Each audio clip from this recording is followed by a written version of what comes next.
Good morning friends. आज की इस वीडियो में आपका ये भाई, आपका ये दोस्त आपको क्लास 10 के एक्सरसाइज 3.4 का जो क्वेश्चन नंबर 2 है, इसी का 5वां नंबर क्वेश्चन सॉल्व करवाने वाला है।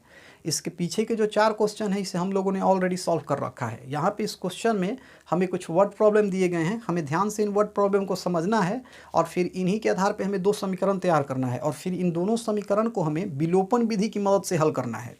आइए सबसे पहले हम ये देख लेते हैं कि इस प्रश्न में हमसे क्या कहा जा रहा है। जो भी बातें प्रश्न में कही जा रही हैं उसे शॉर्ट में मैंने यहाँ लिख दिया है, लेकिन इस प्रश्न को मैं आपको पूरा डिटेल्स में समझा रहा हूँ। देखिए, इस क्वेश्चन में हमसे ये कहा जा रहा है कि सरिता नाम की कोई लड़की पुस्तकालय में किराए पे पुस्तक लेने के लिए जाती है और इस पुस्तकालय में पहले 3 दिन का जो किराया है ना, वो नियत है, फिक्स्ड है, और इसके बाद जितना दिन भी आप अतिरिक्त किताब रखिएगा तो उसमें आपको प्रत्येक दिन के हिसाब से कुछ पैसे देने पड़ेंगे। इससे मैं आपको और डिटेल्स में बोर्ड पे समझा देता हूँ। जैसे मान लीजिए कि आपने 10 दिन के लिए किराए पे बुक लिया, ठीक है, 10 दिन के लिए आपने किराए पे पुस्तक ली, तो इसमें 3 दिन का जो किराया है वो फिक्स्ड है। इसमें 3 दिन का जो किराया है ना वो फिक्स्ड है। अब बचा कितना? 7 दिन। तो जो 7 दिन अगर आप बुक रखिएगा ना तो इसमें प्रत्येक दिन के हिसाब से आपसे कुछ एक्स्ट्रा पैसे लिए जाएंगे। जैसे मान लीजिए कि इसका जो नियत किराया है ना, मान लीजिए कि इसका नियत किराया है ना 3 दिन का, वो 5 रुपया है। मान लीजिए कि 3 दिन का जो नियत किराया है वो 5 रुपया है और उसके बाद एक्स्ट्रा आप जितना दिन रख रहे हैं ना उसमें एक दिन का किराया मान लीजिए कि 2 रुपया है। कितना है? 2 रुपया है। तो अब इस हिसाब से अगर आप 10 दिन किताब रख रहे हैं तो आपको कितने पैसे देने पड़ेंगे? तो देखिए, 3 दिन का तो किराया हो गया 5 रुपया, ठीक है। अब बचा एक्स्ट्रा 7 दिन। अब एक दिन का 2 रुपया है तो 7 दिन का कितना हो जाएगा? 14 रुपया। तो अब आपको 5 रुपये तो देने ही पड़ेंगे। जो अतिरिक्त आप बुक को रख रहे हैं ना तो इसके लिए आपको और 14 रुपये देने पड़ेंगे। तो 5 और 14 मिला के कितना हो गया? ये हो गया 19 रुपया। मतलब अगर आप 10 दिन किताब रख रहे हैं ना तो इसके लिए आपको 19 रुपये देने पड़ेंगे। ये चीज़ आपको समझ में आ गया? अगर आप ये बात अच्छे से समझ गए ना तो इस क्वेश्चन को आप आसानी से हल कर सकते हैं। देखिए, इस क्वेश्चन में ना तो हमें नियत किराया पता है और ना ही प्रत्येक दिन का जो किराया लग रहा है वो पता है। हम अपने मन से मान लेंगे कि जो हमारा नियत किराया है वो x रुपया है तथा अतिरिक्त में प्रत्येक दिन का जो किराया लग रहा है ना वो y रुपया है। इसी चीज़ को मैंने यहाँ लिखा है। अब यहाँ तक तो हमने सारी बातें मान ली, लेकिन इसके बाद जो भी बातें बुक में हमसे कही जा रही है ना, हम उसको फॉलो करते चले जाएंगे, हमारा काम हो जाएगा। तो अब हम बुक में जो क्वेश्चन लिखा है उसके मुताबिक चलेंगे। तो बुक में जब क्वेश्चन के मुताबिक हमें चलना होता है ना तो इसके लिए हमें यहाँ लिखना पड़ता है प्रश्न से। हमें यहाँ लिखना पड़ता है प्रश्न से। अब हम प्रश्न के मुताबिक आगे बढ़ने वाले हैं। अब देखिए, इस प्रश्न में क्या कहा जा रहा है? तो इस प्रश्न में ये कहा जा रहा है कि अगर वो 7 दिन के लिए किताब रखती है ना तो इसके लिए उसे 27 रुपये देने पड़ते हैं। अब ये जो 27 रुपये वो दे रही है ना, इसमें उसका नियत किराया भी है और उसके बाद जो अतिरिक्त वो बुक रखी है ना उसका भी किराया इसमें शामिल है। तो 27 रुपये ये दे रही है, इसमें उसका नियत किराया है। नियत किराया को हमने कितना माना है? x माना है, तो हम यहाँ लिख देंगे x। ये तो हो गया नियत किराया, x रुपया इसका नियत किराया हो गया। अब देखिए, ये 7 दिन के लिए बुक ले रही है तो 3 दिन का तो किराया ये दे दी, x रुपया दे दी 3 दिन का किराया। अब इसे 4 दिन का और अतिरिक्त किराया दे रहा है। तो अतिरिक्त वाले में 1 दिन का किराया हमने कितना माना है? y रुपया। तो 4 दिन का किराया कितना हो जाएगा? 4 गुना y अर्थात 4y रुपया।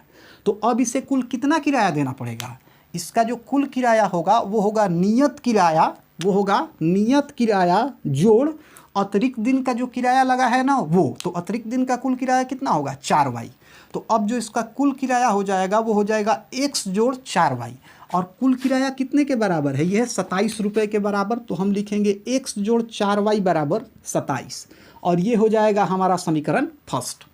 अब बात कर लेते हैं दूसरी स्थिति की। तो इसमें वो बुक को 5 दिन रख रही है और इसके लिए उसे 21 रुपये देने पड़ते हैं। तो इस 5 दिन में 3 दिन तो उसका फिक्स्ड है, 3 दिन जो है वो तो नियत है। तो 3 दिन का जो किराया होगा वो कितना होगा? x रुपया होगा। इसके बाद और कितना दिन बचा? 5 दिन में से 3 दिन घटाएंगे तो 2 दिन बचा।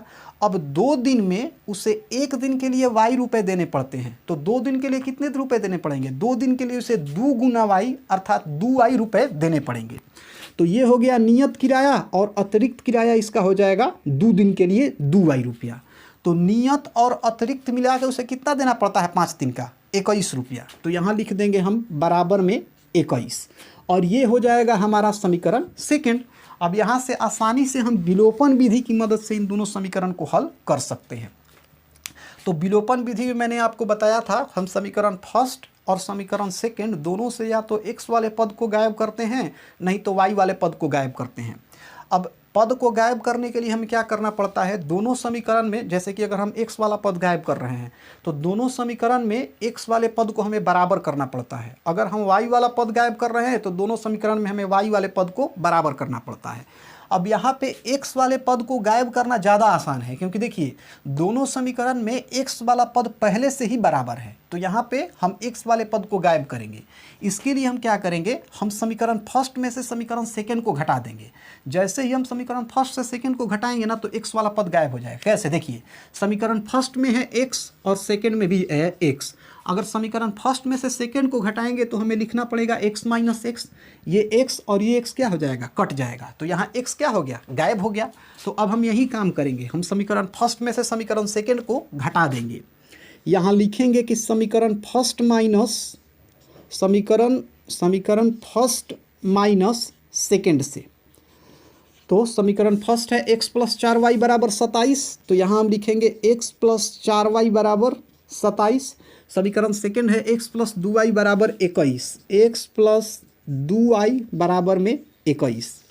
अब मैंने आपको बताया था कि जब भी हम समीकरण फर्स्ट में से समीकरण सेकंड को घटाते हैं तो नीचे जो भी संख्या के पहले चिन्ह होता है ना उसका हम उल्टा लिखते हैं। जैसे नीचे x है, इसके पहले कुछ नहीं है तो प्लस है, प्लस का उल्टा क्या होगा, माइनस।